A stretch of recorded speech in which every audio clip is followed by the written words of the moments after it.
신사또에서 CEO로 안녕하세요. 이번 13기 교육원 설명을 맡게 된 카이스트 CC 재원생 대표 김수민입니다.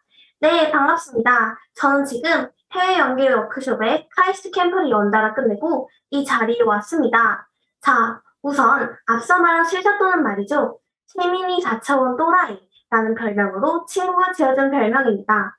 한번 이 실사또의 이야기 들어보러 가실까요?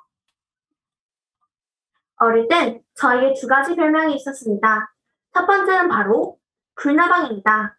워낙 어렸을 적부터 반짝반짝 빛나는 것만 보면 모으고 또 모아서 생긴 별명이고요. 또 다른 한 별명은 꼬마 발명교였습니다. 앞에 사진은 한참 머랭 쿠키 만들기가 유행하던 시절 자전거 풍기가 가지고 싶었으나 못 가졌기에 직접 드릴에 거품기를 연결해 만들어 사용하는 사진입니다. 그렇게 해맑기만 했던 아이가 커서는 학업 부담에 시달려 바뀌지 않은 교육에 대해 불만을 가지기 시작했습니다. 이 불만에 직접 발벗고 나서서는 차이나는 클래스라는 프로그램에 나가서 의견도 말해보고 국회에 참여해 안건을 내기도 했습니다. 이렇게 어릴 적부터 하고 싶은 것은 다 해보려 했던 소녀에게 큰 기회가 찾아왔습니다. 바로 추천으로 지원해본 교육원인 카이스트 CC에 합격하게 된 것입니다. 이제 엄청난 교육원 수업이 시작되겠구나 하고 기쁜 마음으로 교육원 첫 캠프에 참여했습니다. 하지만 제일 많이 하게 된 것이 무엇이었을까요? 바로 버스 기사입니다. 평소 워낙 나서기를 좋아하는 성격이라 어딜 가던 이끌고 싶어 해서 자처한 역할이긴 했지만 평소 하던 버스 기사와는 차원이 달랐습니다.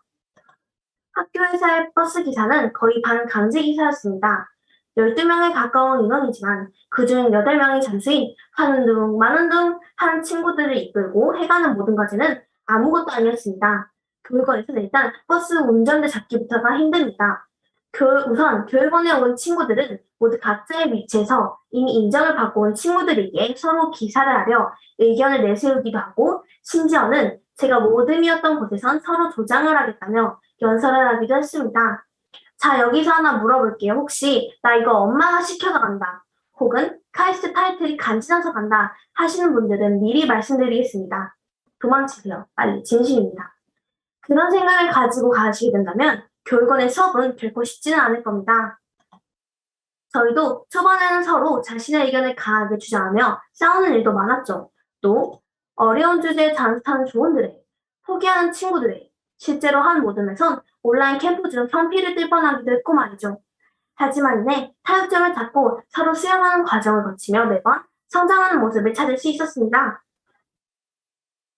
실제로 우리가 접하기 힘든 남들에게 알려주고 싶지 않은 정말 유익한 수업들, 평생 살면서 만나기 힘든 다양한 각 분야의 최고 전문가분들에 대한 다양한 주제에 관한 수업까지. 수업? 과연 얻는 것이 지식이 다일까요? No! 그를 통해 만나게 되는 다양한 인맥들, 각 분야의 전문가분들과 이어져 흥미로운 주제에 대해 깊게 탐구하는 챌린지 팀, 인공지능 집중 세미나 팀, 꿈을 가지고 세계로 같이 나아갈 친구들, 언제든 대답해 주시고 도움을 주시는 조교쌤들, 이를 통해 자신 있게 말씀드리는 건 바로 이 대한민국에서 어린 나이에 이렇게 대단한 인맥을 가지고 있는 사람들은 CC 친구들이 원탑일 겁니다. 이렇게 대단한 인맥이 넓어질 동안 엄마와의 인맥은 딸, 뭐해? 카이스트 과제. 딸, 그거 몇 시간째임? 아직 멀었어. 딸, 수학수 영어 단어 이제 해야지. 오, 별론데. 야, 그거 할 시간에 수학 문제 한 문제 더 풀고, 영어 단어 좀 외우고. 딸, 안 자고 뭐해? 과제. 딸, 안 자고 뭐해? 과제. 내가 그러니까 좀 미리미리 하겠지. 너 공부를 그렇게 해봐. 인수가 넌 소리 수석이야. 사실 저희 교육원과 교육은 당장의 공부에 도움이 안 된다. 학업이랑 동시에 하기에는 힘드니 학업을 챙기는 것이 맞다.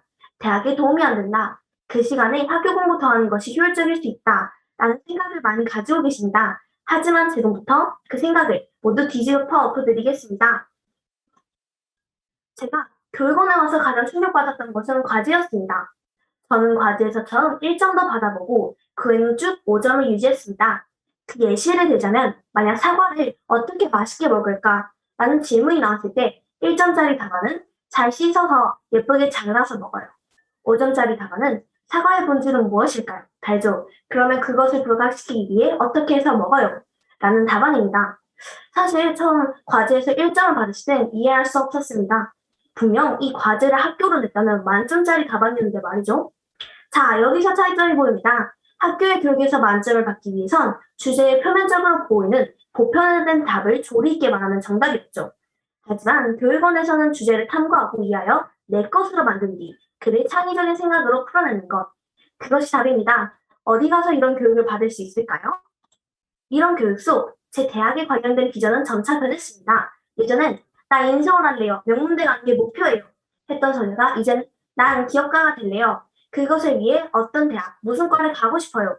더 이상 대학이 목표가 되는 것이 아니라 대학을 꿈을 위한 발판으로 여기게 된 것이죠. 물론 발판이 좋으면 더 좋고요.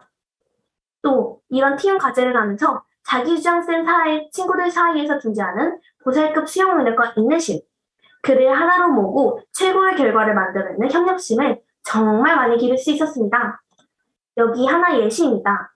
2020학년도 캠프에서 최우수를 받은 커플 사업 아이템을 애정을 가지고 깊이 있게 연구하여 챌린지팀이란 창업 지원 프로그램과 연결시켜 실제 사업가분들에게 조언도 받아보고 발전 과제를 걸쳤습니다.